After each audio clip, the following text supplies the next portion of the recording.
तो अभी हम लोग डिस्कस करने जा रहे हैं phase difference in progressive wave. Phase difference in progressive wave. Suppose करिए हमने एक वेव इक्वेशन लिखा है y बराबर a sine omega t plus k x plus phi one, और इसमें जो ये टर्म्स है इस टर्म्स को बोला जाता है this is the phase of wave, phase of particle at x बराबर x and t equals to t is phi, and phi is nothing but omega t plus kx plus phi 1. This is the phase.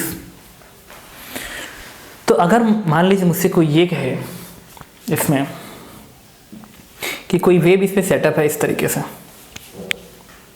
किसी particular time t पे कोई 2 point मैंने select किया, किसी particular time t equal to t पे मैंने एक point यहाँ सेलेक्ट किया जिसका कोऑर्डिनेट है x बराबर 1, और एक पॉइंट यहाँ सेलेक्ट किया जिसका कोऑर्डिनेट है x बराबर x2।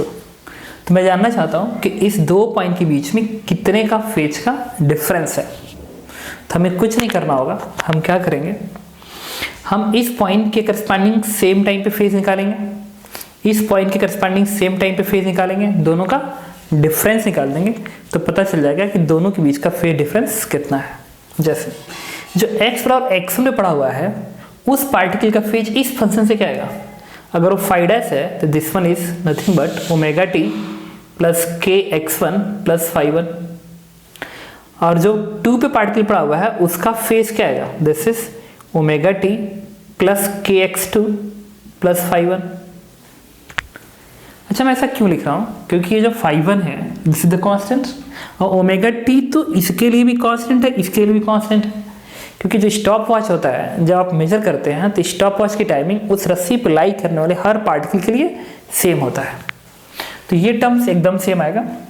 कोऑर्डिनेट के चेंज होने की वजह से ये कोऑर्डिनेट जब चेंज होगा तो ये फाई चेंज हो जाएंगे और ये कांस्टेंट जो सेम रहेगा। अब कह रहा है फेज डिफरेंस बताइए, what is the phase difference, phi double dash minus phi dash. तो आप क्या करेंगे, जो डेल्टा फाई आएगा दिस इज नथिंग बट इस इसके घटा दीजिए, जब फाई डबल डैश से आप घटाएंगे फाई डैश को तो ये ओमेगा टी से ओमेगा टी कटेगा, फाई वन से फाई वन कटेगा, ये बनेगा k x two minus x one, x two minus x one. अब देखिए this k is written as 2 pi by lambda because of angular wave number, x2 minus x1, x2 minus x1 is nothing but difference of this coordinate and this x coordinate. So this is known as, this is also written as a delta x. Then you can say that the phase difference is 2 pi by lambda into x2 minus x1 is delta x and this is delta phi. So this is a very important formula in progressive wave कि कभी भी अगर आपको कोई कहता है कि बताइए कि 2 पॉइंट के बीच का फेज डिफरेंस कितना होगा अगर उनकी बीच की दूरी डेल्टा एक्स है, तो आप इस फॉर्मूले से निकाल लेंगे delta phi is 2 pi by lambda into delta x. तो phase difference arise due to path length difference. Path length मतलब अगर ये ओरिजिन है तो इसका पाथ इतना बड़ा है, इसका पाथ इतना बड़ा है, तो इसके बीच की जो दूरी है this is path difference is delta x. तो पाथ के वजह से जो फेज में डिफरेंस अराइज होता है this is calculated by this formula, a very important formula आपको याद रखना है। Phase difference arise due to path difference. Copy पर नोट करिएगा, delta phi is 2 pi by lambda into delta x, the phase difference arise due to path difference.